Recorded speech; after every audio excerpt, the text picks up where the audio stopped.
Ya pemirsa, peristiwa kekerasan mengguncang Desa Kertajaya, Kecamatan Sungai Keruh, Musi Banyuasin. Seorang pria berusia 45 tahun diduga melakukan penganiayaan secara sadis terhadap tetangganya sendiri yang saat ini sudah berhasil diamankan polisi.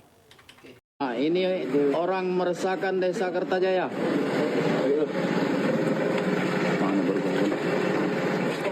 Warga Desa Kertajaya, Kecamatan Sungai Keruh, Kabupaten Musi Banyuasin dibuat geger setelah mengetahui pelaku bernama Slamet bin Gumulak, 45 tahun terhadap Rana Rane, 38 tahun pada Selasa siang 14 Oktober 2025. Pelaku tidak hanya menyerang korban menggunakan senjata tajam, tetapi juga melakukan tindakan keji terhadap anak korban yang masih balita.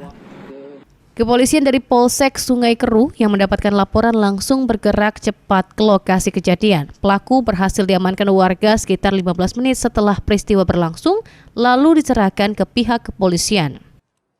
Dari hasil pemeriksaan, pelaku mengaku melakukan penyerangan dengan parang sepanjang 58 cm. Pelaku memukul korban 3 kali, 2 kali mengenai kepala dan 1 kali ke bagian lengan kiri.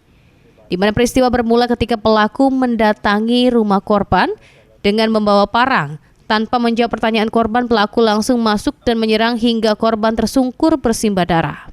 Usai menyerang, pelaku sempat membawa anak korban ke rumahnya dan melakukan tindakan tidak pantas sebelum akhirnya warga mendobrak masuk dan menangkap pelaku. Dari hasil pemeriksaan polisi, pelaku mengaku hilaf dan terbakar emosi akibat dendam lama terhadap korban. Apa motif kau bacok korban itu? Ya. Sering nyampai ke omongan. Buka mulutnya, buka. Nah, ya. Buka ya. Nah, ngapa? Apa? Sering apa? Hah? Sering nyampai ke omongan dari tetangga ke tetangga, Pak. Nyampe ngomong apa? Omongan yang tidak sesuai yang didengar gitu. Seorang tersangka tega melakukan penganiayaan kepada seorang ibu perempuan dan bahkan melakukan pencabulan kepada anak korban yang masih berumur 4 tahun. Sehingga saya perintahkan agar dilakukan upaya penyidikan yang tuntas. Jadi si tersangka mendatangi rumah korban, dilakukan penganiayaan di situ. Setelah ibunya dianiaya, anaknya dibawa ke rumah tersangka. Di sanalah terjadi tindakan pencabulan.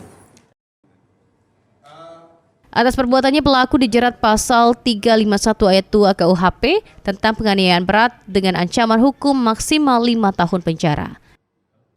Ruzi Iskandar, PAL TV.